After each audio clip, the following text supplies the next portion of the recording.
Labadiena Lietuva, 14 valandų, tai reiškia metas pradėti laidą.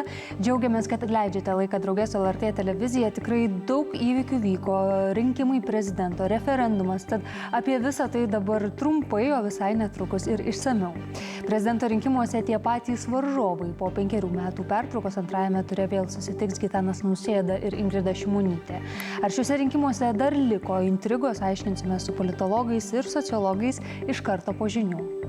Po 5 metų surengtas antrasis referendumas dėl pilietybės išsaugojimo ir vėl buvo nesėkmingas.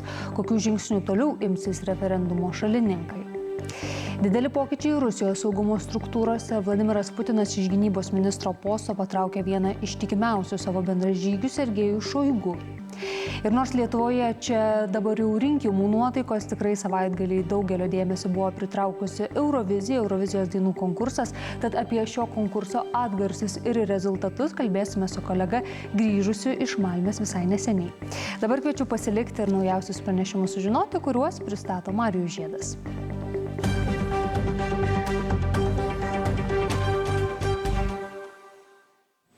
Labadiena, jūsų dėmesiui žinios. Istorija kartojasi, kaip ir prieš 5 metus antrajame prezidento rinkimų ture Gitanas Nausėda. Tęsime Labadiena Lietuva, taigi po 5 metų pertraukos prezidento rinkimų antrajame ture susitiks tie patys varžovai – Gitanas Nausėda ir Ingrida Šimonytė. Surinko jie atitinkamai apie 44 ir 20% rinkėjų balsų.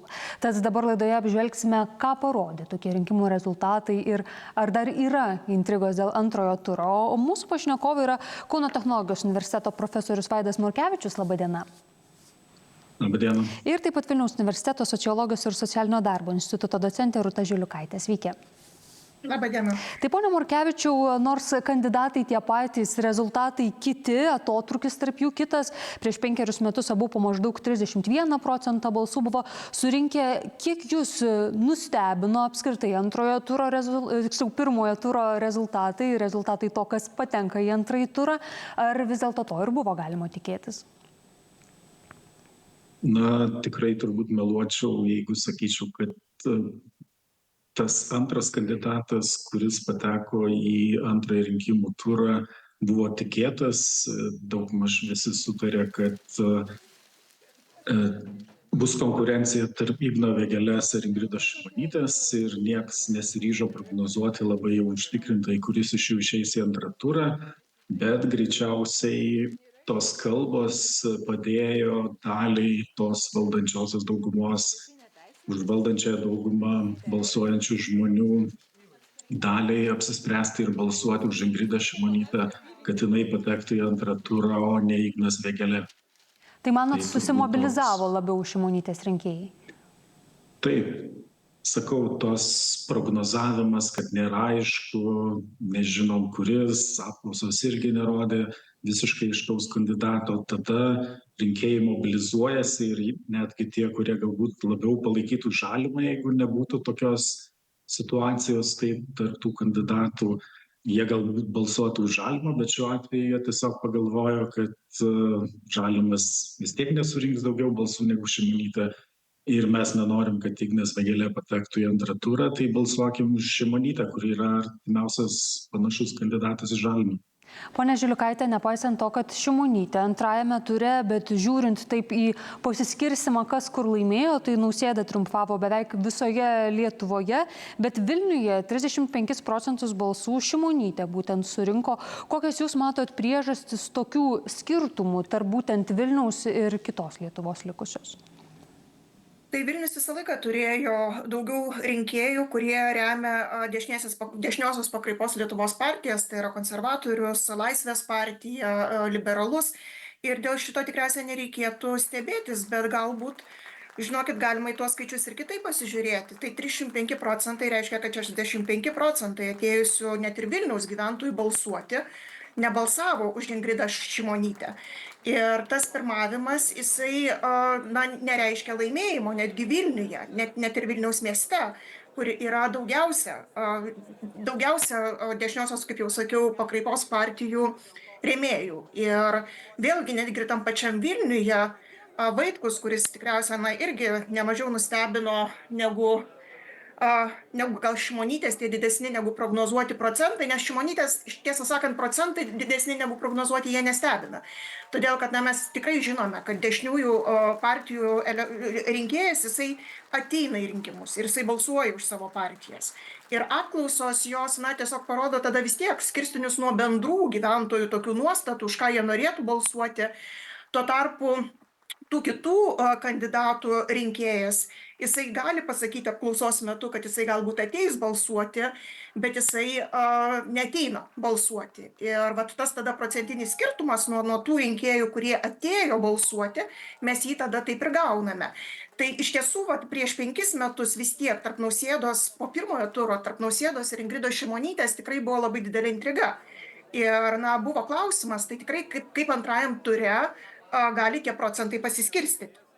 Ir taip laimėjo Nausėda gana didelę balsų persvarą, tai reiškia, kad ir prieš 5 metus iš tiesų tas rinkėjas Šimonytės irgi buvo labai efektyviai mobilizuotas ir jisai atėjo.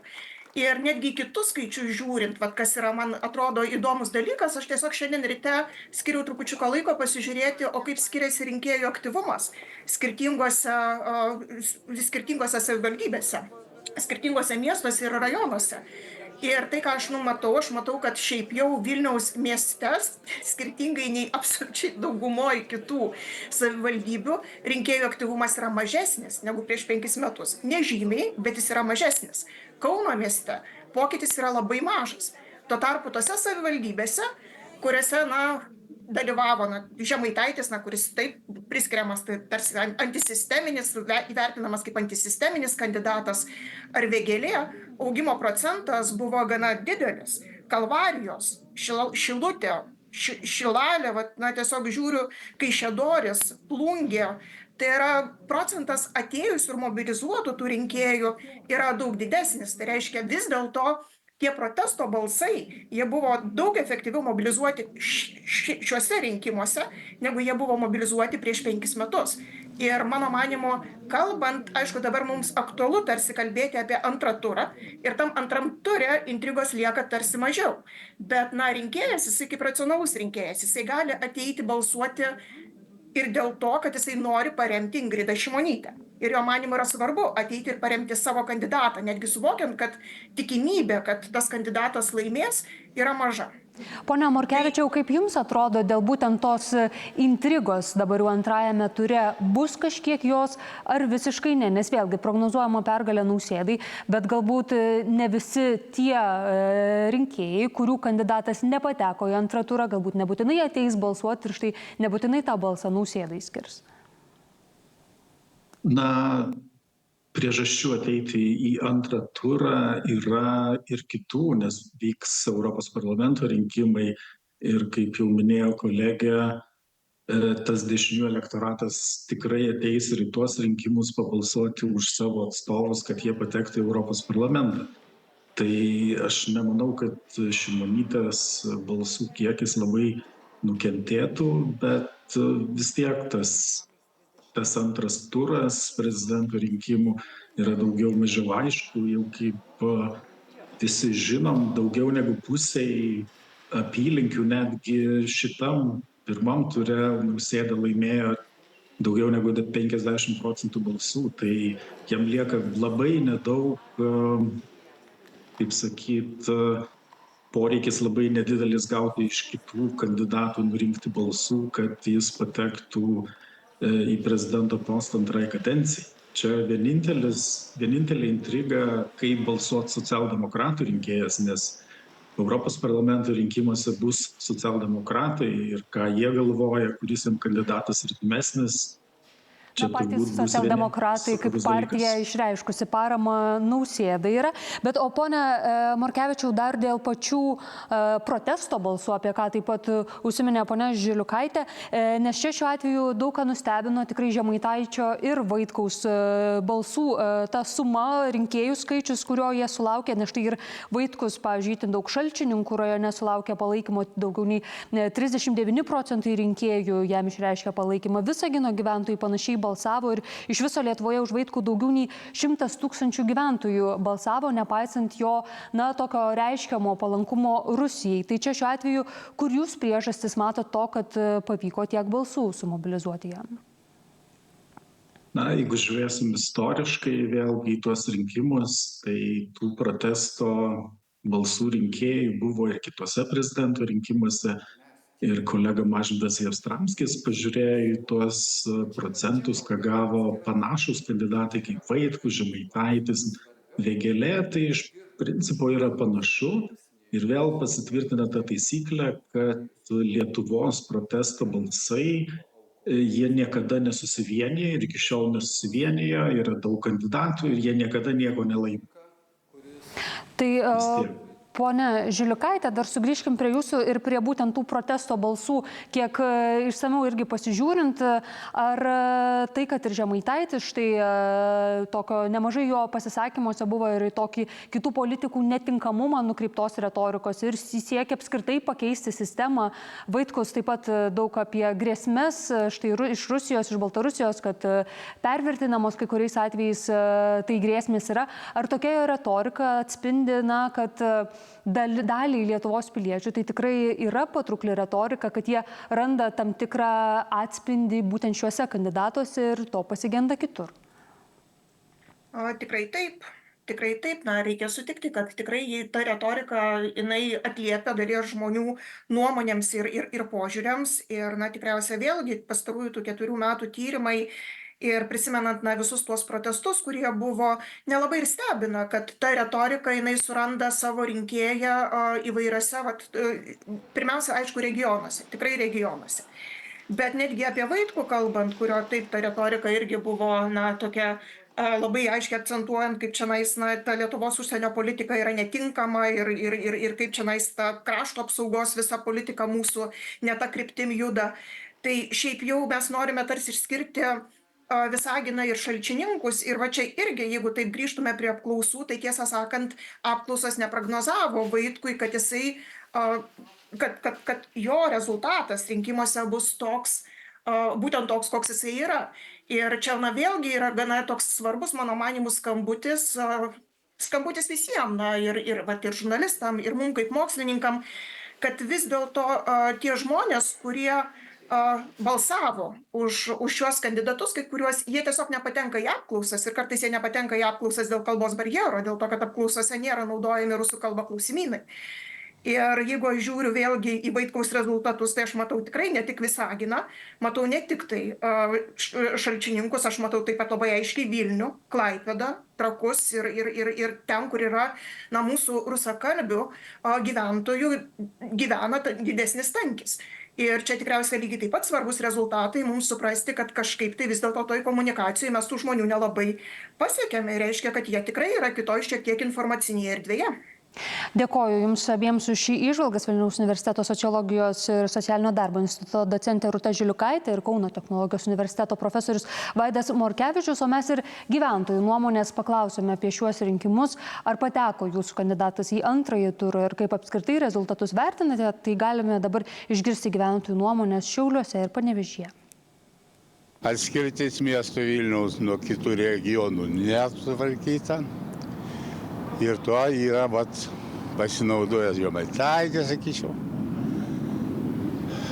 Galbūt netgi tas Vėgėlė, nors jis nieko blogo ten nepasakė, o jį lyg suriko, kad jisai prorusiškas, jis nėra joks ten prorusiškas. Kas nustebino šiuose rinkimuose? Kaip čia pasakyti, nustebino. Gali būti, Vaitkus nustebino, jisai tokia pasakęs, sunku pasakyti. Gal jis irgi yra toks, gal prorusiškas, gal nelabai, bet labai nereali politika. Ir tik pasirodo šitas rezultatas, aš manau, rodo, kiek yra pas mus sovietinio raugo dar, o tai 8%. Liūdus, net tuos norėjau matyti, Daugiau nieko negaliu. Nėra jūsų kandidato antrame ture? Nėra kandidato, už kurią balsavau. O už kurį balsavot? Nu, nesakysiu. Labai teigiamai. Ar jūsų kandidatas patenka į antrąjį turą? Patenka. Jau nuo pačio ryto žiūrėjom, kad tik žinias prasidėjo. Grybauskaitė už stabilumą ir pastovumą. Labai kaip tikėjomės, taip ir buvo. Nu, dar ne visiškai pateko, bet laukiu, dar antras turas gi bus. Ar tikitės, kad jūsų kandidatas laimės? Laimėsiu. Žinoma, kad laimės. Reikia tikėti. Labai patenkintas, laimėjo Šimonytė, aš už ją balsavau. O kaip manot, laimės? Tikiuosi laimės, kadangi yra ekonomistė, tai laimėtų. Bet Nausėda irgi. Ir bankininkas, ne ekonomistas, atsiprašau. Mano kandidatas nepateko, o nuotaika pirmadieninė, kaip ir pas kiekvieną žmogų. O jau žinote, už ką balsuosite antrajame? Jo. Kas lėmė jūsų apsisprendimą? Ką aš pasiskaičiavau programas, stebėjau, ką žmonės daro. Ne visą laiką, bet tiesiog man tas dalykas rūpi. Ir apsisprendžiau, balsavau, žinau, už ką toliau balsuos. Labai tikėjausi tokių ir iš tiesų jie tikrai džiugina. Ir, manau, mano pasirinkimas, už ką aš prabalsavau, tikrai pasiteisino ir pakliuvo ten, kur aš norėjau. Ir, lauksim antro turą. Antras turas jūsų kandidatui, manote, bus palankus? Labai tikiuosi. Iš mano aplinkos, tikrai yra šansų, kad bus. Visą gyvenimą balsavau. Ne vieną kartą mano kandidatą nepraeina. O antrajame ture ar žinote, už ką balsuosite? Oi, pagalvosiu. Ar visai išbrauksiu? Galėjo ir daugiau būti balsų už mūsų prezidentą, aš taip manau. Manote, kad jis turėjo šansų, galėjo išeiti ir pirmajame ture? Taip, manau, kad taip. Nes labai geras prezidentas. Tai šiek tiek tokio nusivylimo yra? Jo. Bet po 2 savaičių rezultatas bus aiškus. Taip. Tikėkime, kad jisai laimės. O turite dar abejonių? Ne. Mes jau nuo ryto išlėkėm su dviračiu, tai dar nepažiūrėjom rezultatų, bet dėl prezidento rinkimų tai palikau vertinti gyvenantiems Lietuvoje. O dėl dvigubos pilietybės, aišku, labai tikimės, kad nubalsuos. Jokio lūkesčio. Pas mus nieks nesikeičia. Rezultatas nelabai, aš buvau už Vėgėlę. Tai ar antrame ture dalyvausi? Reikės dalyvauti kaip piliečiai. Aš rinkimais patenkintas. Antras turas bus ar balsuos? Tai Nausėda laimės. Už pastovumą. Viskas sklandžiai, lyg tai praėjo, prabalsavom už mylimus žmonės ir viskas. Ar bus už ką balsuoti antrame ture? Taip. Nieko gero. Ta patį išrinkom. Laukia antras turas, ar turėsite už ką balsuoti? Dabar jau reikės, tik tai būsiu priverstas už Nausėdą. Tai va, ir tiek. Dalyvavau, referendumas nereikalingas visai buvo ir neaišku žmonėms daug buvo, o visumoje tai turi Gitanas Nausėda vadovauti Lietuvai. Niekas kitas nėra. Aš atbalsavau viskas, aš be kitus nežiūriu. Aš pats atbalsavau į pirmin. Bet antras turas bus, ar dalyvausi dar? 26 bus. O kaipgi ne? Aš Lietuvos pilietis, Panevėžio, tai va, privalau balsuoti. O tų, ko nepakalbinome, tai LRT Facebook'e dienos klausimo paklausėme, tai ar pateko jūsų kandidatas į antrąjį turą, matome rezultatus, daugiau jūsų atsakė, kad taip pateko. Tie, kas dar neatsakė, kviečiame apsilankyti LRT Facebook'e ir pareikšti savo nuomonę. O eterėje trumpam išsiskiriam, visai netrukus kalbėsime apie didelius pokyčius Rusijos valdžioje, vienus didžiausių nuo plataus masto Rusijos invazijos į Ukrainą pradžios.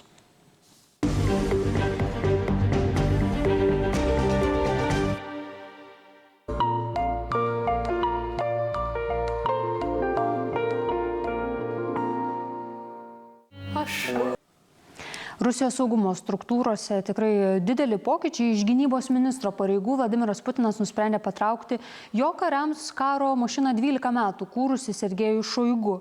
Mes įsamiau šią temą su užsienio naujienų redaktorė Indrė Urbaitė kalbame. Sveika, Indrė. Sveika. Kiek netikėtas žingsnis toks, kad keičiami štai tie, kurie šitaip ilgai Putino bendražygiai? Na, kaip ko paklausė, ar tikėtina ar nelabai, bet tokių kalbų, kad Šoigų dienos jau suskaičiuotos buvo jau tikrai kurį laiką, nors Putinas įgynė ir, kaip ir sakė, 12 metų buvo kartu, nors jo karjera prasidėjo žymiai anksčiau. Gal stebėtina tai, kad Šoigu ir Putinas buvo laikomi pakankamai artimais draugais ir netrukus savo ekranuose irgi pamatysime vaizdus, jie ir atostogaudavo kartu, rengdavo tokias mačo atostogas ir Sibire, ir kažkur kalnuose, medžiodavo, žvejodavo. Žymiai yra netgi nuotraukos 17 metų, kurie abu yra be viršutinių rūbų, be maikių, deginasi ir demonstruoja savo tokį, Putinui labai būdingą mačo vyro įvaizdį. Tai jie buvo laikomi tikrai labai artimais ir 12 metų tikrai nemažai, jo labiau, kad matom gegužės 9 minėjime irgi kartu jis dalyvavo tame.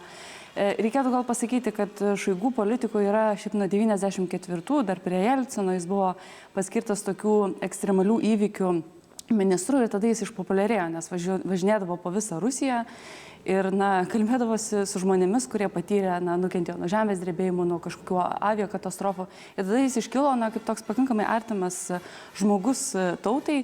Vėliau jis buvo paskirtas į Maskvos gubernatorius ir labai greitai tapo gynybos ministru. Tai čia jau kalbama prieš 12 metų, kai prezidentu jau buvo Putinas, jam buvo suteiktas laipsnis generolo, nors jis šiaip tokios realios karinės patirties ir neturi, bet jam visai sekėsi 15 metais, kai Rusija vykdė savo operaciją Sirijoje, visai sėkmingai pavyko išlaikyti Rusijos didžiulio draugo, Sirijos diktatoriaus, galime jį taip pavadinti, Bašaro al-Asado valdžią, bet Ukrainos karas taip jam smarkiai nesisekė, nors vėlgi Putinas nusprendė vykdyti karą, bet buvo kalbama dienos, daugiausia savaitės kelios ir Ukraina bus paguldyta.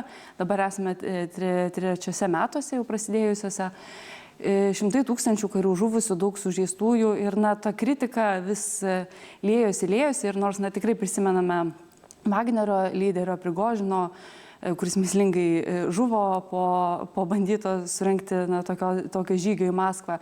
Būtent Šoigu buvo vienas iš tų, iš 2 žmonių, Prigožinas, kuriuos kaltino visomis nesėkmėmis Ukrainoje ir Putinas tada gynė, bet paskutiniu metu buvo čia teikiami medaliai ir labai visi atkreipė dėmesį, kad Putinas buvo nusisukęs nuo Šoigu, tai buvo liktai toks pirmas žvilgsnis, kad kažkas visgi yra santykiuose ne iki galo gerai ir jau turime oficialų pranešimą, kad jis yra patraukiamas iš pareigų. Patraukiamas ir dabar esą jam teks atsakomybė už gynybos pramonės sektorių, pats taps saugumo tarybos sekretoriumi. Kaip iš esmės galima traktuoti šitas pareigas? Oficialiai jos yra aukštesnės, bet tai yra pažeminimas pareigose, nes vėlgi, nors Putinas priema visus sprendimus, bet kabinetas yra tas artimiausias matyt ratas, su kuriuo gal šiek tiek ir tariamasi. Keista matyti pasikeitimus, nes kol Putinas yra valdžioje, iš tikrųjų visi pareigūnai ilgai eina pareigas, vien Sergejus Lavrovas, užsienio reikalų ministras, 20 metų yra savo pareigose. Šoigu vėl pasikartosiu 12 metų. Bet vėlgi, pakeičiamas yra artimų žmogumi. Gal reikėtų tik pasakyti, kad pareigų savo netenka Nikolajus Patruševas, irgi labai artimas Putinui žmogus, dar iš Sankt Peterburgo laikų, kai jis vadovavo Patruševas FSB Sankt Peterburgo, o Putinas dirbo Merijoje. Ir nuo tų laikų buvo tokie irgi pakankamai artimi santykiai. Visokių įdomių kaltinimų Patruševui yra pateiktų, kad jis vykdė sprogdinimus prieš Antrą Čečėnijos karą. Ir jis, tiesą sakant, kurį laiką buvo netgi laikomas tuo asmeniu, kuris gal galėtų pakeisti Putiną, kai jis jau nuspręs nebebūti prezidentu. Bet Kas jam atsitinka, kokias pareigas jis gauna, iki šiol yra nežinoma. Tai irgi čia yra tokia įdomi detalė, bet na vėlgi, visi pasikeitimai vyksta iš esmės viduje. Tai tas žmogus, kuris ateina vietoj Šoigų, jis yra irgi žinomas, irgi iš artimo rato. Ir sakoma, kad na, tai tik parodo, kad Putinas bijo naujų žmonių, netgi gerais laikais jis naujų žmonių į savo ratą neįsileidžia, o ką jau kalbėti, kai na, vyksta iš esmės karas. Tai, kad jau savas žmogus, Putinui žinomas žmogus, ar tai leidžia kažkokių pokyčių tikėtis, ar vėlgi nelabai kokį skirtumas ir bus matyti? Tikėtina, kad to didžiulio skirtumo nebus, nes vėlgi nemėgstu kartotis, bet matyti reikėtų pasikartoti, kad Putinas priima sprendimus. Jis turi komandą, su kuria tarėsi, kalbasi, bet na, galutinis žodis yra pagal jo sumanimus.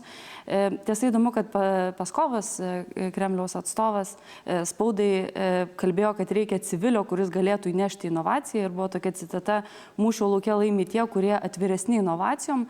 Ir būtent skiriamas žmogus, kuris vėlgi neturi jokios karinės patirties ir, kiek žinoma, net netarnavęs yra kariuomenėje apskritai, jam bus suteiktas laipsnis, tai yra Andrėjus Belousovas, ekonomistas, jo ir tėvas buvo ekonomistas Sovietų Sąjungos laikais, pats ekonomistas, bet vėlgi dalyvavo ir patarinėjo Putinui tikrai jau kurį laiką, buvo priklausę ir vyriausybei, kai Putinas buvo pats premjeru, ir vėliau na, jis irgi ten kilo pareigose, keitėsi ten jo pareigos, bet jis buvo laikomas artimu iš esmės Putino žmogumi, nors buvo ir vyriausybėje.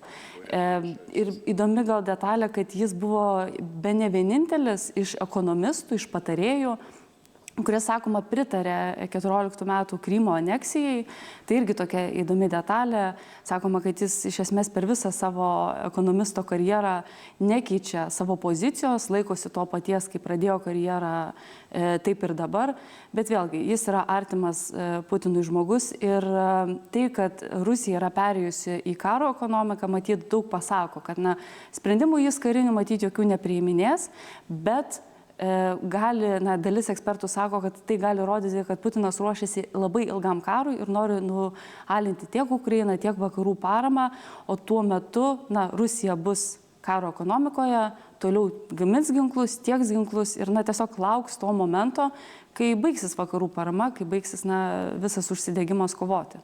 Dėkoju tau, Indre, už apžvalgą, už rokiruotes, kurių Putinas štai ėmėsi Rusijoje, o mes laidoje sugrįžtam prie rinkimų Lietuvoje, aptarėme prezidento rinkimų pirmojo turo rezultatus, bet ne tik dėl prezidento. Balsavome sekmadienį, balsavome ir referendume dėl pilietybės išsaugojimo, ir kas dabar jau aišku, kad referendumas dėl pilietybės išsaugojimo laikomas įvykusiu, tačiau taip pat kaip ir prieš 5 metus konstitucijos pakeitimas nebus priimtas, o galim dabar ir išgirsti prezidento komentarą apie tai, kodėl jo manymu šis referendumas nepavyko. Žinote, aš matau problemą ir visi puikiai žino, kokia tai yra problema. Vis dėlto mūsų tautiečių gyvenančių užsienyje aktyvumas štai šituose lemtinguose, šiuo atveju ne rinkimuose, referendume yra pernelyg mažas. Mes sakome, kad visa tai yra skirta štai jiems, nes iš esmės jie ir yra tie žmonės, apie kuriuos mes kalbame, įgyja pilietybės ir prarandantis Lietuvos Respublikos pilietybės. Bet nors klausimas yra gyvybiškai svarbus jiems, aktyvumas rinkimų, ateinančių rinkimus balsuoti žmonių skaičius to neparodo. Referendumo kartelės mažinimas.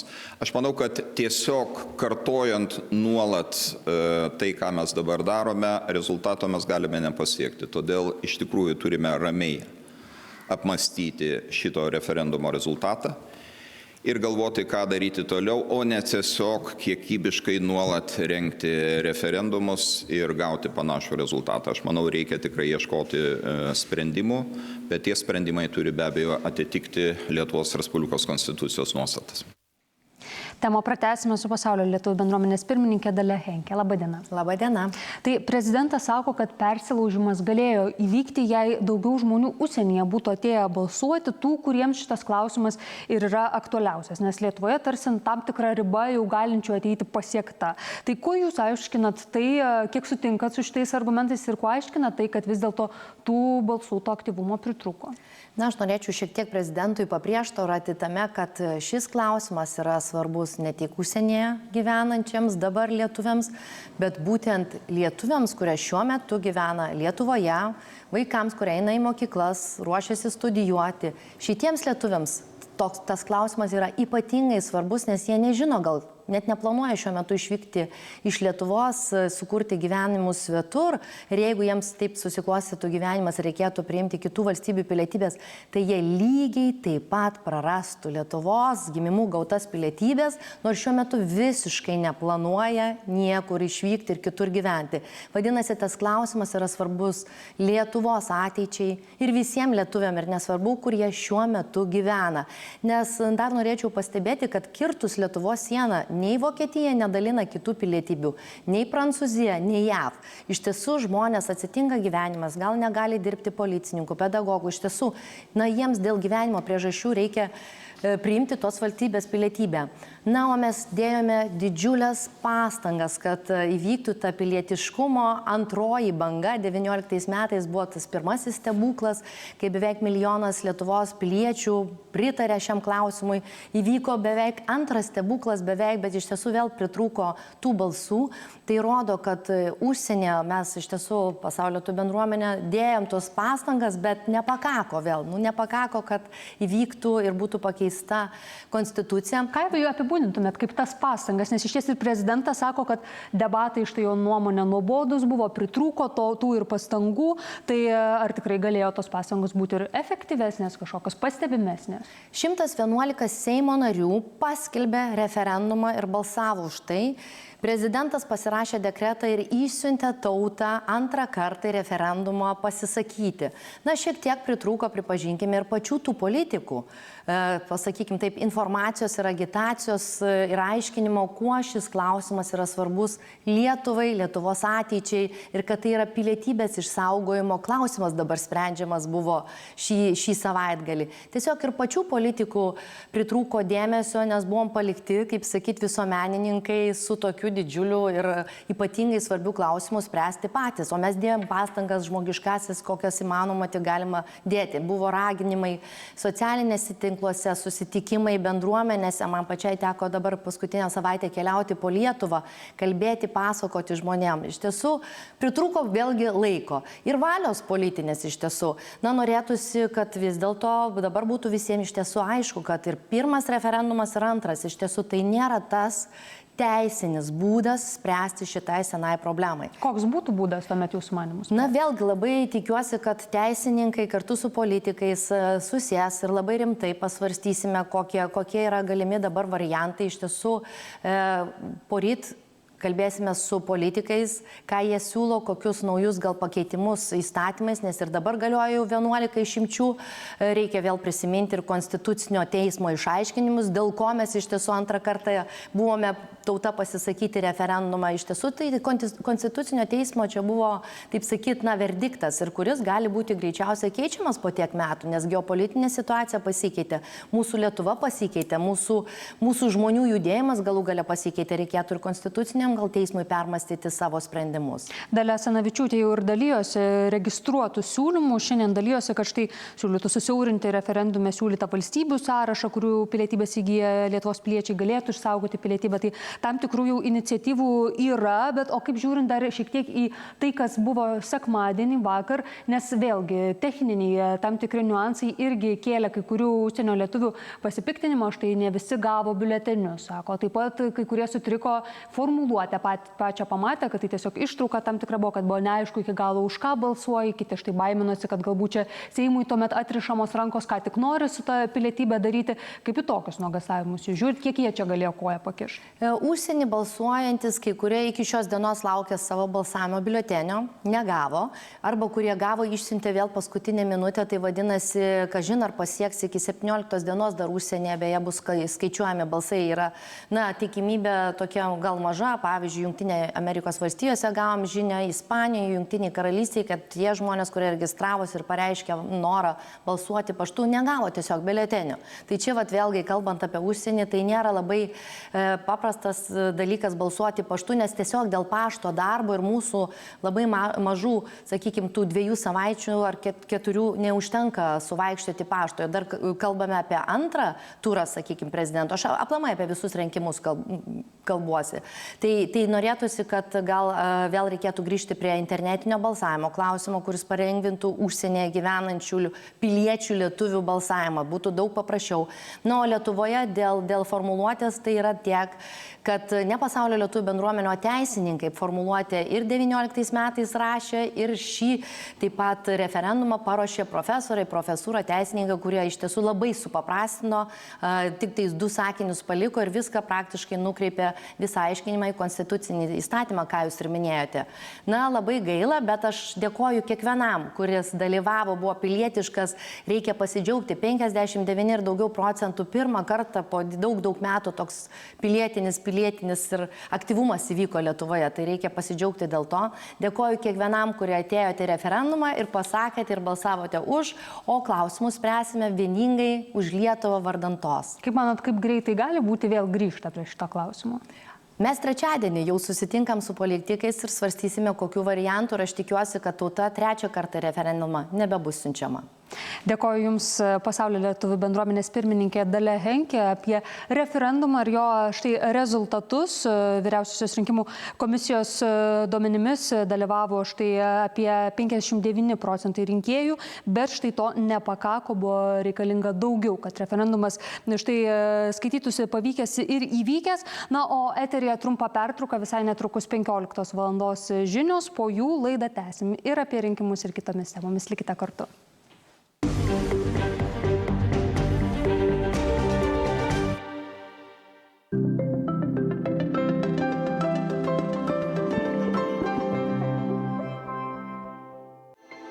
Nežinote už... Lietuva toliau jūsų ekranuose, taigi šiąnakt suskaičiavus rinkėjų balsus paaiškėjo, kad antrame ture dėl prezidento posto po 2 savaičių susirungs dabartinis šalies prezidentas Gitanas Nausėda ir premjerė Ingrida Šimonytė. Tad ko pritrūko kitiems kandidatams ir kaip apskritai rinkiminę kampaniją galima vertinti, mes dabar su viešojo kalbėjimo eksperte Neringa Bliūdžiūtė aptarsime. Labą dieną. Labą dieną.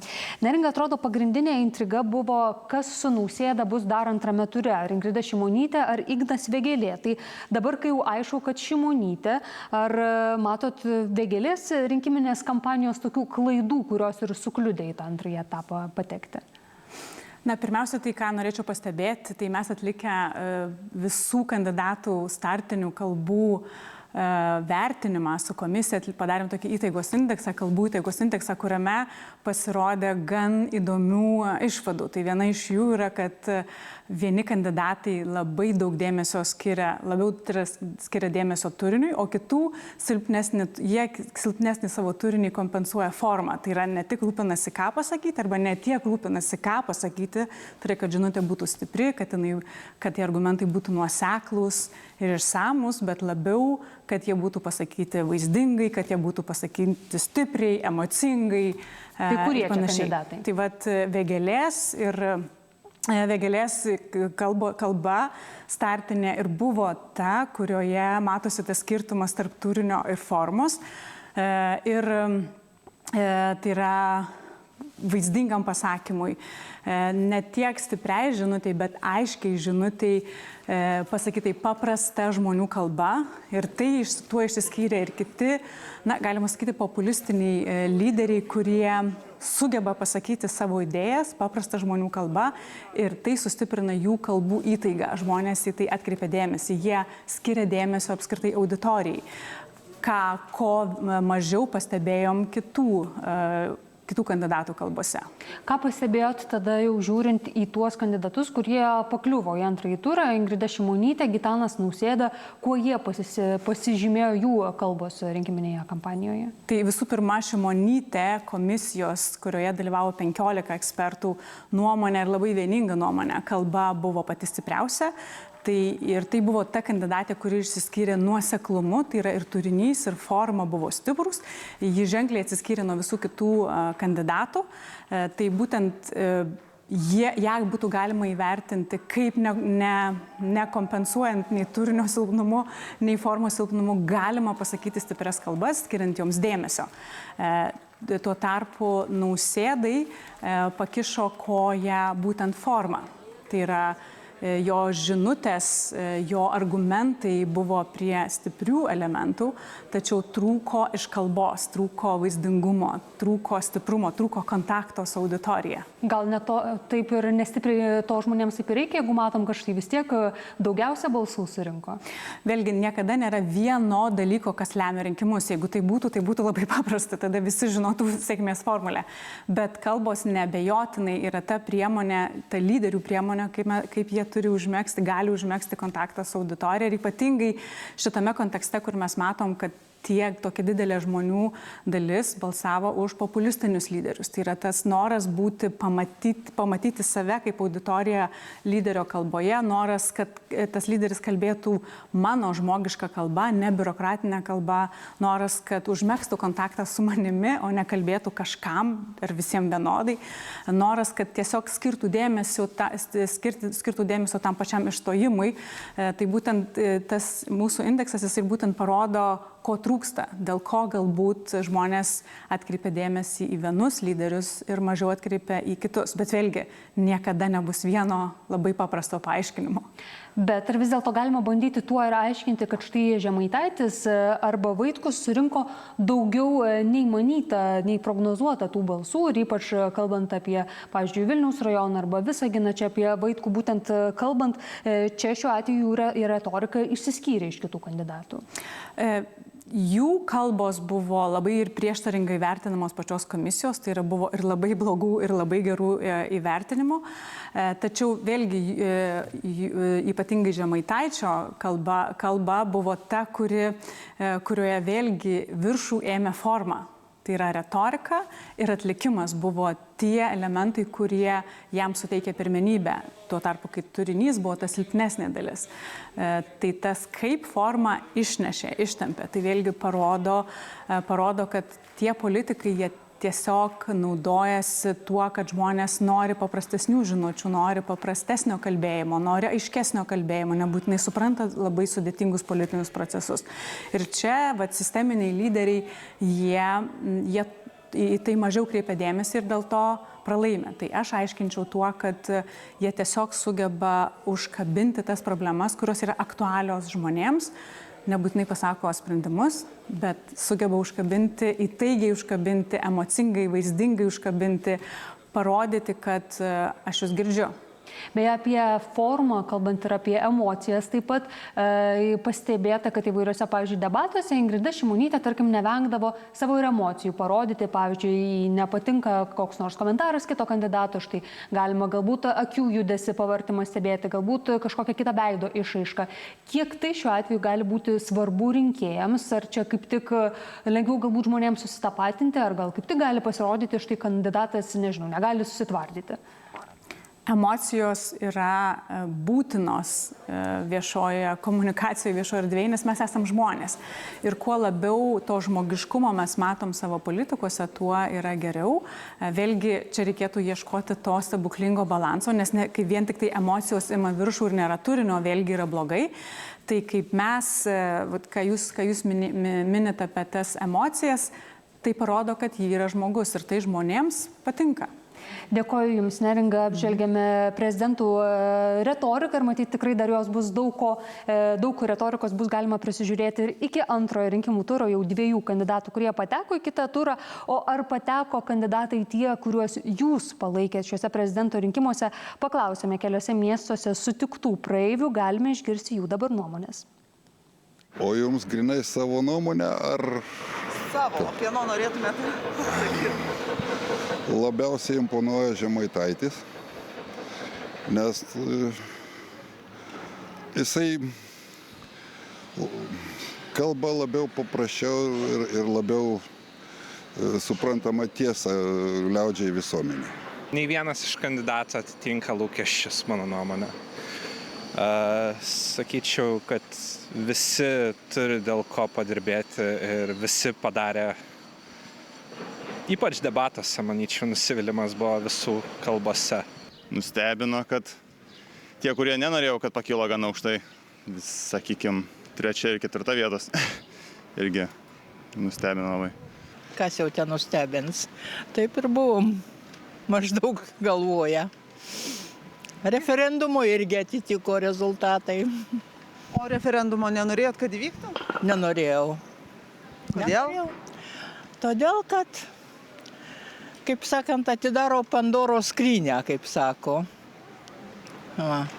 Pakeis dabar konstituciją, Seimas nuspręs, paskui pakeis vėl Seimą, kitokį išrinks, nežinia ką pakeis, geriau jau nejudint. Balsavau už Nausėdą ir aš už jį balsuosiu, kadangi jis yra kovotojas už žmogų, už tėvynę. Kaip ir tikėjausi, kad Nausėda laimės, bet šiaip tai viskas kaip ir gerai, manau. Gal truputį, kad Vėgėlė aukštai pateko, tas tai truputį siurprizas buvo.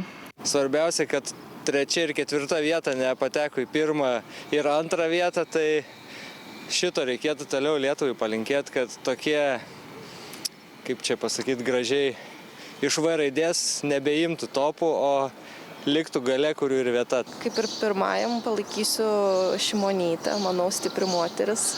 Labai puikiu bus puikus veidas mūsų šaliai. Šimonytė su Nausėda antrąją. Viskas puiku. Labai to siekiau, norėjau tiksliau, viskas puikiai. Ar buvo kieno rezultatas jūs nustebino, kas pasirodė galbūt geriau nei tikėjotės? Vaitkus, aišku, iš padų vertė. Kažkiek ir Žemaitaitis. Žodžiu, tie, kurie ne į vakarų kryptį, visi stebino. Netikėjot, kad jie turi tokį palaikymą? Apie Vaitkų tikrai netikėjau, kad pas mus taip gali būti. Apie Vėgėlę kažkiek tikėjau. Aš tikėjau, kad iš tikrųjų daugiau bus už jį. Demokratija yra visokių žmonių, visokie ten nuomonės, tai labai gerai, o ką daryti? Gerai, kad yra iš ko rinktis. Bet ačiū Dievui, kad laimėjo, išėjo 2 stipriausi. Aš įsivaizduoju, kad kartais sunkiais laikais reikia sunkių sprendimų ir jie nėra populiarūs. Ir nors aš manau, kad rezultatas daugmas aiškus antrojo turo, bet vis tiek išreikšti palaikymą tiems, kurie daug daro, yra, manau, svarbu. Ką tik išgirdau, kad nepateko ir, biškį liūdnoka iš tikrųjų. O jau žinote, už ką balsuosite antram ture? Už Nausėdą. Kodėl? Lyg ir geresnis variantas negu panelė Šimonytė. Kuo? Jau patirties turi. Kaip svarsčiau, kaip ir visi buvo, tiek politologai, kiek kalbėjo, tiek visi, tai tokie rezultatai ir buvo, plius minus. Dėl kai kurių esu nustebus, kad didesnį procentą surinko, negu kad aš tikėjausi, bet yra visokių, visai balsuoja. Tai. Bet iš esmės šiandien jaučiatės laiminga? Taip, šiandien laiminga ir geras oras, tai puikiai labai džiaugiuosi rezultatais. Taip, viskas kaip sviestu patepta. Vis tiek tas pats bus, kas buvo. O jūsų kandidatas Nepakliuvo, ne. Tai nusivylimas? Ne. Tai tas pats ar tas. Manote, tai rinkimai nieko nekeičia? Ne. Pateko. Džiaugina, aišku. Pateko. Ar iš esmės tikėjotės tokios kovos šiuose rinkimuose? Kodėl? Labai gerai žmonės, pavyzdžiui, man patenkinta ir kaimynai visi ėjo, kiek žiūrėjau. Žmonės renka, žmonės juda. O tai, kad, pavyzdžiui, kai, kas sako, prorusiški kandidatai surinko tiek daug balsų, jūs nustebino, ar tai yra tiesa? Nustebino. Kiekvienas turi savo nuomonę. Aš nedalyvauju šitam žaidime. Netikite, kad tai yra? Netikiu. Šitais žmonėmis aš nelabai tikiu. Bet tai jeigu būtumėt balsavusi, gal jūsų balsas būtų irgi kažką lėmęs? Mano aplamai tie žmonės, kurie išėjo, kai kuriuo aš visai išėjo į šitus debatus, kai kuriuo aš visai nepažįstu, o tie, kur iš vien reklamuojasi, aš jais netikiu. Tai dėl to ir nedalyvavote? Todėl ir nedalyvauju. Tai po 2 savaičių visgi eisit ar ne? ar dar nežinot? O bet gal kokie stebuklai ir įvyks. Nu, nėra labai didelio nusivylimo, bet aš tikiuosi, kitą kartą irgi balotiruosis. Aš tikiuosi. O jau antrajame ture žinote, už ką balsuosite ir gal žinote, kodėl? Žinokit, dar neapsisprendžiu, aš negaliu pasakyti. Dar nežinau, pagalvosiu, paskaitysiu programas, dar kartą pasigilinsiu, gal tada ir pasakysiu. Mano kandidatė pateko, neslėpsime, kad balsavau už Ingridą. Ne tik dėl to, kad asmeniškai pažįstu, bet dėl to, kad mes esame už Lietuvą ir prieš tuos visus antivalstybininkus. Ir kitokių galimybių nebuvo. Tai ar tikitės, kad jūsų kandidatė antrame ture laimės? Žiūrėkite, tikėjimas... Pas mane aš nesu tas tikintis, kuris tiki pasakomis. Aš manau, kad tikrai neįmanoma šiai dienai. Ačiū Dievui, ne Vėgėlė, ne Žemaitaitis ir viskas, labai gerai. Aš už bet ką, tik ne juos. Tokios gyventojų skirtingose Lietuvos miestuose nuomonės, o mes su Rytų Europos studijų centro vadovu Linu Kojala tiek Lietuvos, tiek tarptautinės temas dabar aptarsime. Labą dieną. Sveiki. Linai, kaip jūs vertintumėt rinkimus, rezultatus ir tendencijas išryškėjusios per juos? Na, pirmiausia, džiugu, kad tikrai buvo gausus dalyvaujančiųjų skaičius ir tikrai tai rodo, kad demokratija turi galimybių mūsų šalyje. Dažnai mes kalbam, kad demokratija visam vakarų pasauliu patiria nuopolių, rizikų, bet tai, kad žmonės aktyviai įsitraukia į rinkiminį procesą, apskritai pilietinį aktyvumą yra džiugu. Nu, kalbant apie rezultatus, aš manau, kad jie vis tik tai atspindi nemaža dalimi tas prognozes ir apklausų rezultatus, kuriuos mes turėjome. Taip, galbūt yra šiokių tokių svyravimų, bet iš principo tie rezultatai nėra labai stebinantis, kaip turbūt galima manyti ir antrasis turas nebus labai didelių staigmenų kupinas ir dėl to turime šiame kontekste gana ryškų favoritą. Gal kiek nustebino dalį visuomenės kandidatai, Vaitkaus kandidato palaikymas ir Žemaitaičio, Vaitkus ypač Visagine, Šalčininkų rajone ypač daug palaikymo sulaukė, nepaisant savo Rusiją palaikančių pažiūrų ir pasisakymų. Ar čia gali kilti grėsmės tam tikros, išvelgiant ir tokias tendencijas visuomenėje, tokį palaikymą ją? Aš minčiau, jeigu žvelgtume į platesnį regioninį kontekstą, matytume, kad didžioji dalis mūsų kaimyninių šalių ir Baltijos šalių ir, tarkime, netgi Skandinavijos valstybių turi kraštutinių politinių jėgų, kurių geopolitinė orientacija, nebūtinai tiesiogiai susijusi su Rusija, bet dažnai ir su Rusija, prieštarauja dominuojančiai visuomenės pozicijai. Ir dažnai tos jėgos ar atskiri politikai netgi yra labai svarbiose pozicijose. Lietuvoje mes iš esmės to neturime ir tai yra retas reiškinys, nepaisant to, kad vėlgi atskiri kandidatai gal ir surenka tų balsų ir pakankamai nemažai. Aš manau, kad nereikėtų jo pervertinti. Aišku, reikia tą traktuoti kaip tam tikrą iššūkį, tam tikrą diskusiją visuomenėje, bet vėlgi nemanyti, kad iš to verta padaryti didesnį dramblį, negu jis yra. Linai, apie pačią Rusiją jau kalbant ir jos vidaus politiką, iš gynybos ministro pareigų Putinas nusprendė patraukti Sergejų Šoigu, su kuriuo žygiavo kartu 12 metų. Kokią reikšmę šito sprendimo matot?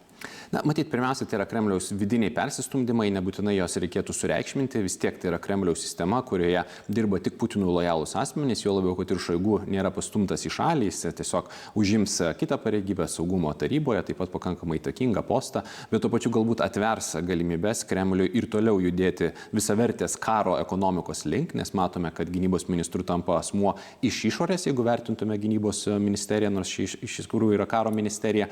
Na, ir turbūt tai lems tam tikrą dalį sprendimų, kurie bus būtent orientuoti į karo pramonės tolesnį vystymą ir galbūt tų problemų, kurios yra akivaizdžios šioje sistemoje sprendimą. Na, korupcija Kremliaus karo mašinoje tikrai yra aktualus iššūkis Kremliui. Pasižiūrėkim dar į Sakartvele įvykius, nes tikrai vėl didžiuliai protestai įvyko prieš vadinamąjį užsienio agentų įstatymą, 10 000 žmonių dalyvavo. Ir ką rodo tokie protestai, besitęsiantys ne vieną dienį, ar galima pastebėti tam tikrą šalies geopolitinės orientacijos kaitą?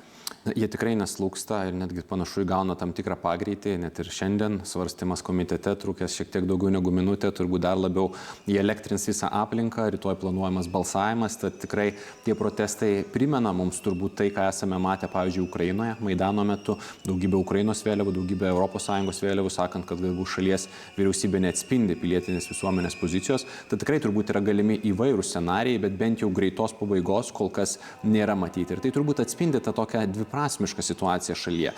Nes viena vertus mes turime pilietinę visuomenę, apskritai Sakartvelo gyventojai yra labai provakarietiški, didžioji dalis jų nori, kad jų šalis taptų tiek ES, tiek NATO nare, apklausose apie 2/3, apie 70% jie abi organizacijas norėtų, kad jų valstybė įstotų. Kita vertus, vyriausybė, akivaizdu, kad nededa didelių pastangų, kad ta provakarietiška integracija būtų labai sėkminga. Ir mes matėme, net ir ES dažnai išskiria Sakartvelą kaip šalį, kuri žingsniu atsilieka, pavyzdžiui, nuo tos pačios Ukrainos ar Moldovos. Tad matyt, ta skirtis tarp politinės realybės ir visuomenės nuostatų iš dalies atsispindi ir šiandien gatvėse. Linai, būtų naudinga matyti ir žmonėms priminti būtent patį įstatymą, dėl ko ir sukasi visa kalba ir kiek iš ties jis tolygus užsienio agentų įstatymui tokiam, koks yra Rusijoje. Taip, iš ties tai yra užsienio agentų įstatymas, kuris gali ženkliai apriboti organizacijų, nevyriausybinių ar kitokių pilietinių susibūrimų veiklą, nes jeigu bent 20% jų finansavimo atkeliauja iš užsienio valstybių, tokiu atveju jie turi registruotis ir atsidurti tokiame sąraše, kuriame turbūt niekas nenori atsidurti. Ir kaip jūs ir minite, būtent aliuzijos į tai, ką daro Kremlius, bandydamas riboti bet kokią prieš Kremlių nusiteikusią veiklą Rusijoje, ir yra turbūt blogiausias signalas, kokį gali Sakartvelo vyriausybė siūsti savo pilietiniai visuomeniai, tarsi bandydama numalšinti jos nuomonės raišką. Tai ta problema akivaizdi ir sąsojos su Kremliaus vizija į politinę sistemą lygiai taip pat egzistuoja. Ir čia turbūt svarbu ir ką darys ES, nes ir dabar matome kreipiantis ES užsienio reikalų ministrus iš skirtingų šalių, sakant, kad ES turi pasakyti, ką šis įstatymas reikštų Sakartvelo keliu į ES. Nes vyriausybė, nors kaip ir minėjau, nedaro didelių reformų, ji tarsi oficialiai toliau kelia tikslą iki 2030-ųjų įstoti į ES. Bet jeigu šiandien ES lyderiai pasakytų, kad būtent šis įstatymas yra ne tik kliuvinys, bet ir esminė problema, galbūt tai bent iš dalies sąlygotų procesus. Visuomenės nuomonė šiuo atveju, nes taip matom protestus, 10 000 žmonių renkasi ir protestai neslūksta. Kiek yra pritarančių tam įstatymui ir nesirenkančių gatvėse, kitaip tariant, koks tas susiskaldimas pačioje visuomenėje? Sunku kol kas vertinti, aišku, emocijos verda per kraštus, tai turbūt ir tos nuomonių apklausos dar negali būti atliekamos. Jeigu vertintume tai, kiek populiari yra dabartinė valdančioji partija, ir apklausos paskutinį kartą buvo atliktas balandžio mėnesį, mes matytume, kad ji ir toliau pretenduoja, o šiemet vyks rinkimai, būti valdančiaja politinė jėga. Ir aš pats puikiai atsimenu, prieš daugiau negu 10 buvau Sakartvele, kai Sakartvelo svajonė įgijo politinį svorį. Mažai kas tikėjosi, kad jį pavyks išlaikyti taip ilgai ir iš esmės konsoliduoti galę vienose rankose. Tai jeigu rinkimai vyktų remiantis pastarosiamis apklausomis, Sakartvelo svajonė išliktų valdžioje. Bet akivaizdu, kad tai, kas vyksta šiomis dienomis, gali išjudinti politinę sistemą ir galbūt opozicinės jėgas, kurių problema buvo didelė fragmentacija pastaruoju metu. Ir galbūt tai, kad jie negalėjo pasiūlyti tokios realios, tvarios alternatyvos visuomeniai artėjančių rinkimų kontekste. Dabar valdančių partija Sakartvelo svajonė, kaip jie argumentuoja, kaip jie bando įtikinti visuomenę tą, kuri nepritarė, ir kaip gesinti tuos gatvėje vykstančius gaisrus. Tiesą sakant, įdomu, kad valdantieji pasirinko tokį gana buldozerio principą, kaip ir minėjau, svarstymai komitete, iš esmės tai yra visiškas formalumas, ir tai turbūt rodo, kad yra nuspręsta tiesiog judėti į priekį ir neatsižvelgti į protestus. Galbūt tam tikrą prasme atsižvelgiant į tai, kas vyko prieš metus, nes panašų įstatymą vyriausybė svarstė ir prieš maždaug 1 metus, bet tuomet dėl kritikos, taip pat ir visuomenės nepasitenkinimo, jis kurį laiką buvo nustumtas į stalčių. Tai dabar panašu, kad yra bandoma žūtbūt viską padaryti kiek įmanoma greičiau, bet tuo pačiu tai įpučia papildomų žarijų į tą degantį laužą ir visuomenė turi dėl ko protestuoti. Nes kai kas sakytų, galbūt reikėtų ištęsti šitą procesą, galbūt reikėtų varginti visuomenę, kuri vėlgi budi per naktį, ir daugybė žmonių tai yra tiesiog fiziškai sunki demokratijos nuomonės raiška. Ir galbūt tai leistų šiek tiek tas aistras sumažinti, bet valdantieji pasirinko kitą kelią. Dėkoju už apžvalgą, tikrai dar įvykių Sakartvele seksim ir matyti ne kartą grįšim aptarti, kokia bus eiga tolesnė šio įstatymo, o eteryje trumpam išsiskiriam ir visai netrukus dar vieną įvykį savaitgalio apžvelgsime, nors daugam matyti čia Lietuvoje ir rinkimai galvoje, bet dar savaitgalį prie ekranų ir Euroviziją daug kas stebėjome, tad apibendrinsime jos šio konkurso rezultatus visai netrukus, likite kartu.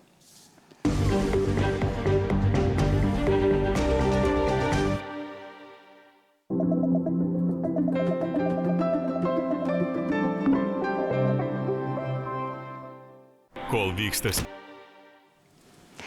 Tikiuosi, kad dar nenuslūgo visiems, kas žiūrėjo Euroviziją, įspūdžiai, o jeigu ir šiek tiek tai buvo, priminsime ir atgaivinsime, nes iš Malmės pas mus štai į studiją grįžo portalo Eurodiena redaktorius, kolega iš LRT radijo Justas Buivdas. Sveikas, Justai. Labą dieną. Tai tikrai iš arti matėjimo ir įspūdžius, ir arenos, tą visą atmosferą, bet pradėkim nuo Lietuvos pačios, nes vis tiek lūkesčiai gal ir didesni buvo, kai kurių kiti gal taip ir tikėjosi, bet 14 vieta ir ten pradžioj gal visai įtampos buvo stebint, kaip komisija viena po kitos neduoda Lietuvai balų. Kaip iš tavo pusės ta 14 vieta, kaip tu ją vertini? Lietuvis esu, tai man atrodo, kad per žemai. Man atrodo, yra bent kelios šalys, kurias mes tikrai turėjome aplenkti. Visų pirma, Liuksemburgas, Vokietija. Kažkaip man keista truputėlį, kad tokios, sakykime, panašios kaip ir stilistikos dainos, tai vis tiek pop dainos, bet mūsų buvo žymiai modernesnė, žymiai geriau pasirodymas pastatytas ir įdomiau. Tai šiek tiek tokio nusivylimo yra, bet tikrai ne Silvestrų, labiau tai, kaip jis buvo įvertintas. Bet kalbant apie rezultatą, tai kolegos iš Duzepua šiandien pastebėjo, kad Lietuva yra viena iš 4 šalių per pastarąsias 4 Eurovizijas visada patenkant į top 15. Kas dar to šalis? Švedija? Švedija, Italija, Ukraina ir Lietuva. Pažiūrėkit, prie kokios mes esam grupės šalių. Švedija, Italija, Ukraina. Visos jos per pastarosius 4 metus laimėjo Euroviziją. Nu tai žiūrėkit, gal kitais metais jau ir tada mes laimėsime. O dar su Latvijais pasilygintume, kurie ir į finalą žymiai sudėtingiau patenka negu mes. Bet ne tik dėl Lietuvos, kai kurie sirgaliai liūdi, pasaulyje liūdima kai kur Eurovizijos gerbėjai dėl ir nugalėtojo, nes vėlgi pagal žiūrovus Šveicarija buvo 5, bet štai susumavus su komisija ji tapo 1. Tai tokia ne vienareikšmė ir Šveicaro pergalė. Na taip, antrus metus tokia situacija yra, kad komisijos nugalėtojas taip pabėga į priekį, kad žiūrovų balsų neužtenka tam, kad jį pavytų, bet tuo pačiu tai reiškia ir tai, kad Šveicarą pakankamai žiūrovai palaikė, kad jisai išlaikytų tą savo persvarą. Ir beje, tas skirtumas jis vis tiek bendroje lentelėje buvo didžiulis ir jis nebuvo toks labai jau drastiškas galbūt žiūrovų lentelėje. Pernai Karija dar daugiau žiūrovų balsų gavo negu šiemet kroatas. Bet taip, tų reakcijų yra ne vienareikšmiškų. Kroatai labai liūdi dėl to, kad jų aukščiausia vieta buvo 4. Šveicarai jau buvo 2 kartus laimėję, tiesa labai seniai, 88 metais paskutinį kartą. Bet kroatai turėjo, atrodo, tą savo vienintelį šansą ir dėja jo pritrūko ir dabar mačiau tikrai labai daug socialiniuose tinkluose kroatų liūdesio, kad kaip taip, čia gal pavogė iš mūsų tą pergalę, gal čia maždaug komisija bijojo, kad Kroatija neturės pinigų surengti Euroviziją. Baisiausia yra tai, kad jos abidvi tikrai buvo vertos pergalės, bet laimėt gali tik vienas. Taip, ir mačiau visokių svarstymų, gal čia sistemą reiktų keisti, skaičiavimų ir taip toliau, visokio tokio pasipiktinimo būna. Aptarkim jūs tai dar ir įvairiausias intrigas ir skandalus šį konkursą lydėjusius, nes jų šiemet tikrai buvo. Ir vienas jų Izraelis, tai tiek politinė situacija, tiek prieš ir po pasirodymo įvairiausi nušvilpimai lydėję tą pasirodymą, boikotai įvairių pranešėjų ir taip toliau. Kiek būnant Malmėje jautėsi ta tokia įtempta atmosfera? Labai jautėsi. Jeigu Eurovizija visada būdavo festivalis, muzika, šventė, vakarėlis, scenos aplinkui, arena ir žodžiu, tiesiog kaip festivalis. Jeigu nuvažiuoji į festivalį, tai įsivaizduokit 10 kartų didesnį festivalį, negu bet koks Lietuvoje didžiausias vyksta. Ir tokia būdavo Eurovizija. Šiemet, aš pripažinsiu, man net būdavo nejauku kelti koją iš namų arba iš spaudos centro, tai iš esmės visą savaitę aš arba pradirbau namuose, arba spaudos centre, nes visur protestai vyksta, visur iškabos, Eurovizija genocidas, visur policija, skraido sraigtasparniai, važinėja mašinos policijos tokios didžiulės į tankus, net panašesnės negu į mašinos. Tikrai labiau buvo panašu ne į Euroviziją, o į NATO summitą Vilniuje ir ta tokia atmosfera buvo nejauki, o kalbant apie pačią Izraelio pasirodymus, tai net, sakyčiau, gana subtiliai laikėsi žurnalistai, vis tiek spaudos centre nebūdavo kažkokių tai švilpimų, nebuvo ir plojimų. Žurnalistai maždaug tokią poziciją užsiėmė, kad mes nenušvilpinėjom, bet mes ir nepalaikom, neutraliai tiesiog stengiamės. Bet finalo metu žurnalistų spaudos centras taip ištuštėjo. Tiksliau, ne finalo metu, o būtent Izraelio pasirodymo metu. Mes taip galvojom, kas čia darosi, kur čia jie visi eina, čia gal evakuojasi ar kažkas vyksta, nes masiškai tiesiog žurnalistai išėjo. Ir, o apie žiūrovų nušvilpimą kalbant, tai jis irgi buvo toks, Seku keletą Eurovizijos žurnalistų, jie ne pirmus, ne antrus, net ne 10 metus važiuoja į Euroviziją, sakė, niekada nieko net arti to nėra buvę, kaip Izraelis buvo nušvilptas būtent finalo metu, nes tarp pusfinalio ir tarp finalo ta įtampa pasiekė pačią aukščiausią tašką, daug kas į vieną suplakė Nyderlandų pašalinimą su Izraelio kartu tuo visų konfliktu, bet olandai patys pasakė, kad šie du konfliktai yra absoliučiai atskiri ir kad Olandų Joost Klein ta visa situacija nutiko su viena iš Eurovizijos prodiuserių komandos nare, tarsi, operatorė. Beje, kažkas dar naujesnio aišku apie tai, nes taip tarsi kažkoks žodinis konfliktas įvyko, fizinio kontakto nebuvo, bet kas toliau dabar šitame? Visiems žmonėms, kurie domisi šią situaciją, aš tiesiog patarčiau labai atsargiai vertinti bet kokią informaciją, nes yra labai daug gandų. Vakar netgi buvo toks vienas pranešimas jau pasirodęs, tikliau, prieš keletą dienų olandai paskelbė, kad jokio fizinio konflikto nebuvo. Vakar ryte pasirodė informacija, kad operatoriai vos nesiūti reikėjo žaizdas. Po to konflikto dužo kamera ir panašiai. Ir po kelių valandų tie gandai jau buvo paneigti, nes įvyko vertimo klaida. Tarsi iš vienos į kitą kalbą, žodžiai kažkokie panašus, netaip išsivertė. Bet kažkokios oficialios informacijos, tiksliau nieko oficialesnio negu patys olandai skelbė nėra.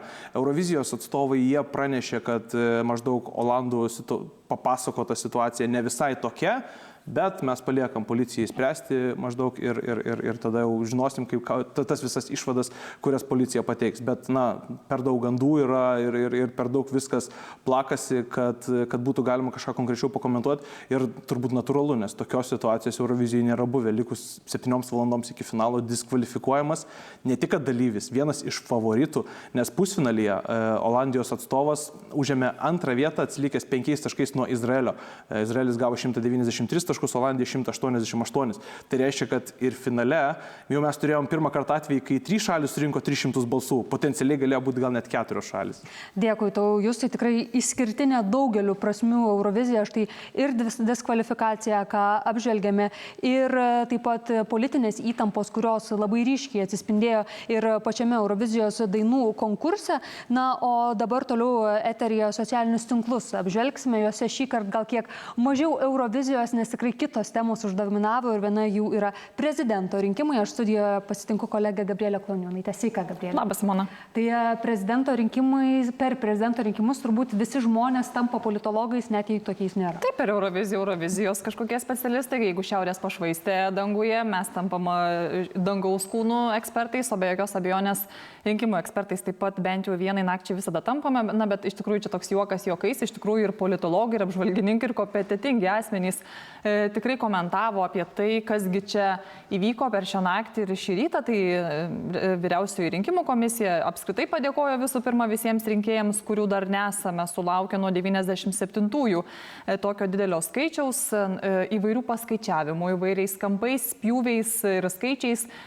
Po šių rinkimų tikrai yra. Vaidotas Zemlys Balevičius, duomenų mokslininkas, sako, tylioji dauguma norėjusi pokyčio rinkimų naktį virto į eilinę amžinai nepatenkintą protestuojančių mažumą ir štai jisai pats padarė tokį grafiką pagal Vyriausiosios rinkimų komisijos duomenis, kaip keitėsi kova dėl 2 vietos laike ir galime matyti, kaip štai pavyzdžiui žalia spalva pažymėta Ingrida Šimonytė iš pat vakaro, kai dar tik tai prasidėjo skelbimas rezultatų, jį labai taip krito žemyn, paskui pradėjo kilti ir galiausiai kilo iki pat beveik 9 valandos, kol visi kiti tos 2 vietos potencialūs laimėtojai buvo taip pakankamai stabilus. Tai galima įvairiais kampais iš tikrųjų rinkimus žiūrėti. Vienas bene tokių įdomiausių kampų tai yra politologo Mažvydo Jastramskio, kuris štai sako, kad raktas į šiuos rinkimus yra 2014 prezidento rinkimai, nes ir tada ir dabar buvo perrenkamas didelę visuomenės paramą turintis provakarietiškas nepartinis prezidentas ar prezidentė, kaip buvo prieš 10 metų,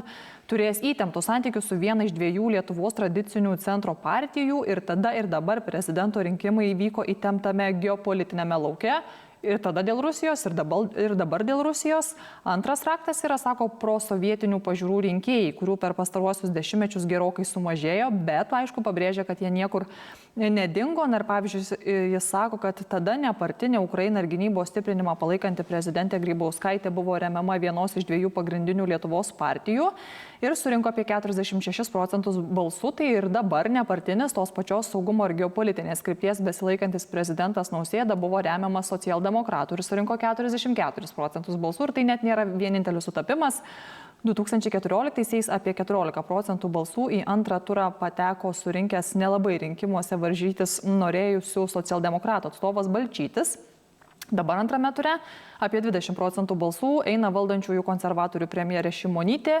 Jie lyg ir norėjo varžyti su Nausėda, tai prašo politologas, tačiau visgi pabūgo į rinkimus siūsti naują geresnį reitingą turintį atstovą ir tų sutapimų iš tikrųjų yra daugiau, tai labai verta panagrinėti. Jo įrašą politologo, bet sako, kad rinkimai nesikartoja, bet jie tikrai rimuojasi. Tai visai gal tinkantis apibūdinimas. Kita Vilniaus universiteto tarptautinių santykių ir politikos mokslų instituto profesorė Dovilė Jakniūnaitė sako, kad ši kampanija buvo ir Seimo rinkimų preliudija, ne ji viena, taip sako socialiniuose tinkluose. Bent 4 partijos, sako, tikrinosi situaciją, 2, tai yra Darbo ir Demokratams. Matyt, norisi kiek paverkti, o Žemaitaičio aušrą matyt pamatysime Seime, taip sako politologė. Laisvės partija įvertinusi absoliučiai strateginį jų rinkėjų balsavimą, manau, irgi gali mažiau jaudintis dėl jiems kuriamų katastrofinių scenarijų. Vaitkus nustebino visus, net ir patyrusius rinkiminio elgesio skaičiuotojus. Paaiškinimai po rezultato suprantami ir logiški, bet čia visi prašovė su prognozėmis. Būtent šitas kampas taip pat socialiniuose tinkluose yra labai populiarus. Ir štai Žmogaus teisų centro vadovė Jūratė Juškaitė sako, kad taip, toks didelis Vaitkų parėmusių žmonių skaičius neramina, tą sakė ir į antrą turą patekę abu kandidatai. Tačiau, sako, neramina ir tai, kaip mes į tai reaguojame. Sako, skaičiai byloja, kad šiuose tautinių bendruomenių gausiai gyvenamuose regionuose Vaitkus surinko 40-38 procentus, šiek tiek virš balsavusių rinkėjų. Komentuodamas rinkimų rezultatus, prezidentas Nausėda įvardijo, kad šie regionai turi specifinių problemų ir kad tos problemos nėra sprendžiamos. Tačiau iš esmės, kaip sako Jūratė Juškaitė, čia diskusija ir baigėsi. Politikai atrodo priblokšti ir neturintys atsakymo. O ką su tuo reikia daryti? Ir sako, nesiūlant išeičių, tuščia vieta tokia ilgai nelieka. Žmonės internete patys formuluoja savo atsakymus, stiprėja baimė ir susipriešinimas, bloškiantis mus į 90-uosius. Toks yra štai jos pamastymas. Teisininkas Justinas Žilinskas juokauja, ir aš politologas, ir jis siūlo, kad premjerė, kuri pateko į antrą turą, Gitanui Nausėdai tiesiog užleisti praktiškai vietą. Sako, žinau, kad taip turbūt neįmanoma, nežiūrėjau įstatymų, turbūt nepavyktų neatsijėmus kandidatūrą, kad antro turo nebūtų, bet iš esmės, sako, siūlyčiau tam visiškai nešvaistyti nei lėšų, nei laiko, nes ir prognozės sako, kad tikrai turėtų nugalėti Gitanas Nausėda. Giedrius Alasevičius, eurokomisaro Virginijaus Sinkevičiaus komandos narys, sako, kai baigėsi jau pirmasis turas, galima be propagandos jau pasikalbėti apie tai, kad 30 procentų Lietuvos yra vata ir mūsų valstybė yra tokia nuskurusi, kad čia Kremliui tiesiami raudoni kilimai, o mes nieko nematome, nieko negalime. Ir sako, Ignas Vėgėlė nėra ir niekada nebuvo Kremliaus įrankis Lietuvos užsienio politikos kursui pakeisti ir kad ir kas jis buvo, šiandien jis yra tik Ramūno Karbauskio įrankis į valdžią patekti ir ką vakar pamatė Karbauskis, kad tas įrankis yra ganėtinai atšipęs, daug įvairių kampų, komentarų ir visi turbūt kandidatai yra apžvelgiami. Žiltelkim į rokiruotes Putino komandoje. Taip, mes tą pačią naktį, kada laukiame prezidento rinkimų rezultatų, iš tikrųjų galėjom ir praleisti kai kurie tokį pasikeitimą, kad Sergejus Šoigu buvo pakeistas Andrejumi Belousovu gynybos ministro poste, ir ukrainiečiai, ir lietuviai, ir apžvalgininkai, ir politologai tikrai į tai reaguoja. Yra toksai ir memas paplitęs, kad Šoigu dabar turi kaip ir 2 kelius, langas arba arbata. Aš nepasakosiu, ką tai reiškia, man atrodo, kad simboliai yra pakankamai aiškus, ypač tame kontekste, kuriame dominuoja Putinas. Darius Šavolskis, gynybos karybos ekspertas, sako, oficialiai yra argumentuojama, kad gynybos sistemą reikia labiau priartinti prie pasikeitusių ekonominių realijų. Kaip žinia, Rusijos ekonomika yra tapusi karo ekonomika. Gerasimovas iš karinės vadovybės nėra šalinamas, tad iš operacinės pusės kažkokių didesnių pokyčių artimesnių metų neturėtų būti, nes iš tikrųjų atsirado spekulacijų, kaip viskas gali dėl to pasikeisti, dėl šios rokiruotės. Antonas Geraščenko iš Ukrainos vidaus reikalų ministerijos sako, kad Putinas suprato, kad Šoigu jam yra per daug toksiškas ir kad Kremliaus diktatorius nenori turėti stiprių lyderių, tai jisai pasirinko tokį pilkąjį arklį, tai yra Belousovą ir, sako, niekas iki šiol apie jį nieko nežinojo, tiesiog, kad Putinas bijo konkurencijos, dėl to pasirinko tokį, mažai kam žinomą asmenį. Dėkoju tau, Gabrielė. Tiek ši tema, ką aptarėme socialiniuose tinkluose, tiek ir kitos visai netrukus ir žiniose, kuris praneša Marijus Žiedas. Kviečiu pasilikti likite su LRT televizija, o mes su Gabrielė jau atsisveikinam. Šiandien linkim jums gražaus vakaro ir pasimatykime rytoj. Iki. Iki.